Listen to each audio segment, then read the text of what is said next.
What if Donald Trump and Vladimir Putin formed a real alliance? This is the question that has been keeping European leaders awake as they witness this new, beautiful geopolitical bromance blossoming between the presidents of Russia and the United States.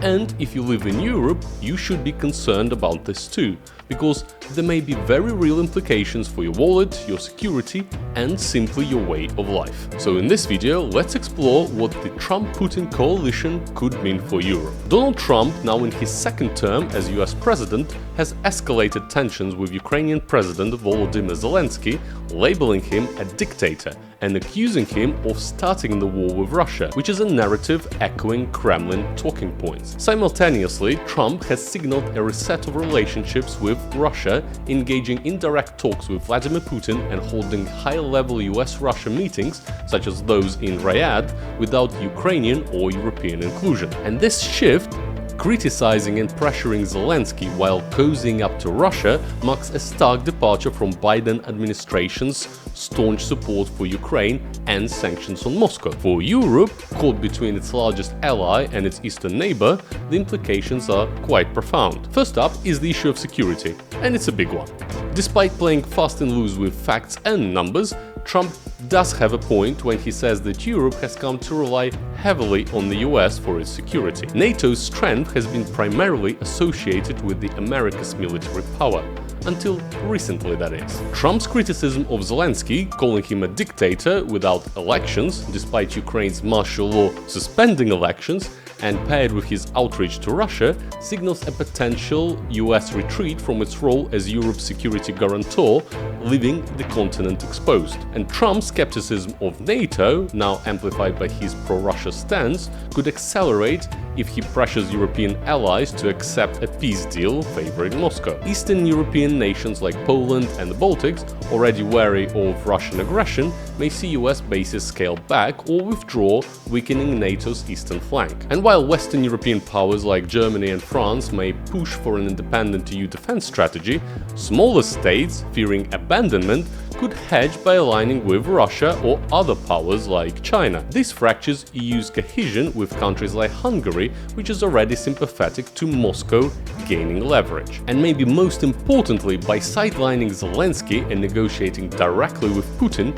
Trump risks isolating Ukraine, a frontline state which is vital to European stability. A Ukraine forced into concessions, such as ceding territory, could embolden Russia to test Europe further, from cyber attacks to border provocations to special military operations. And there are reasons for Europeans to fear this.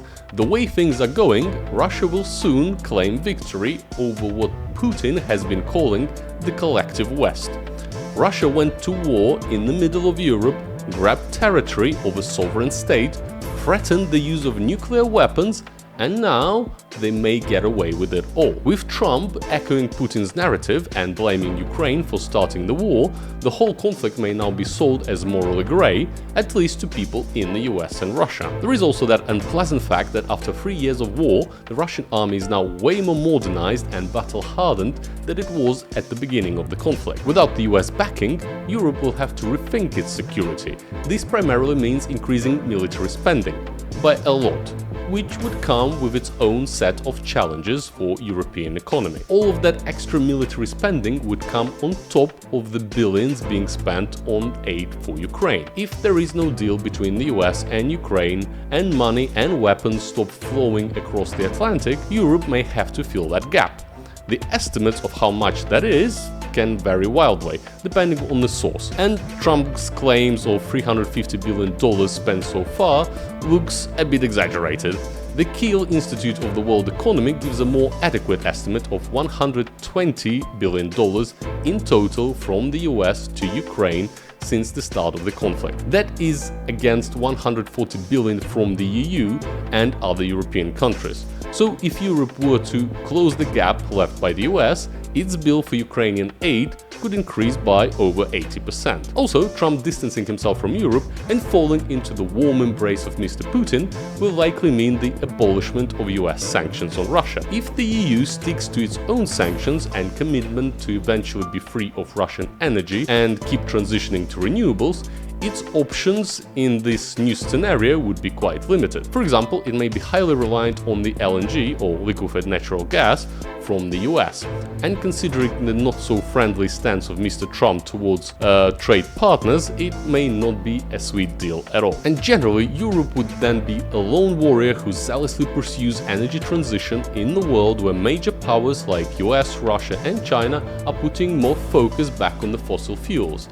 And that may be a very expensive principle to have. Even putting that aside, US and Russia are two of the largest oil and gas producers in the world, and they both prefer aggressive trade tactics these days. Imagine the opportunities between these two for manipulating energy prices if they so choose. And if they were to find common ground with Saudi Arabia and the rest of OPEC Plus countries, then just think about how much control the rest of the world will have over its energy bills. Then there is the post-war Ukraine, which for businesses is a land of opportunity, with the leveled cities and destroyed infrastructure on an incredible scale.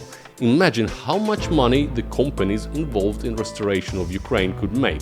It's impossible to put a number on that right now, but it is in tens of billions of dollars. Also, US is pressuring Kyiv to sign a deal that would grant the US access to nearly half of Ukraine's rare earth minerals as a payback for support already given and as a down payment for future security guarantees, albeit those guarantees are quite vague right now. These deposits are estimated to be worth something north of $10 trillion.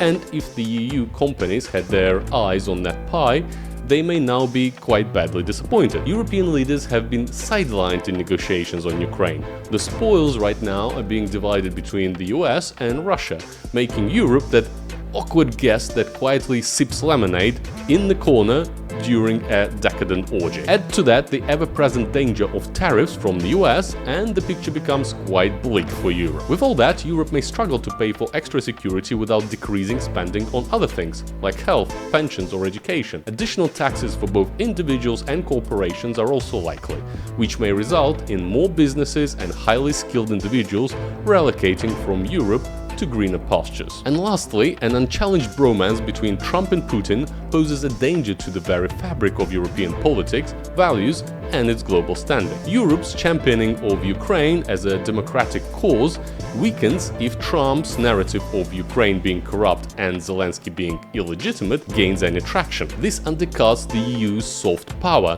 especially in the global south where China and Russia already challenge Western influence. This will fuel division within individual countries and the Europe as a whole. The rise of the far-right parties like France's Le Pen or Germany's AfD, who admire the strength of Putin and Trump, while the anti-US sentiment grows among European liberals, is a sign that hopes for a unified and strong Europe may be no more than a fantasy for foreseeable future. Europe's democratic identity and global voice face erosion unless it counters the potential Trump-Putin alliance with decisive action, which is improbable without a unified front. So to conclude, Trump criticizing Zelenskyy while cozying up to Russia isn't just a US-Ukraine spat.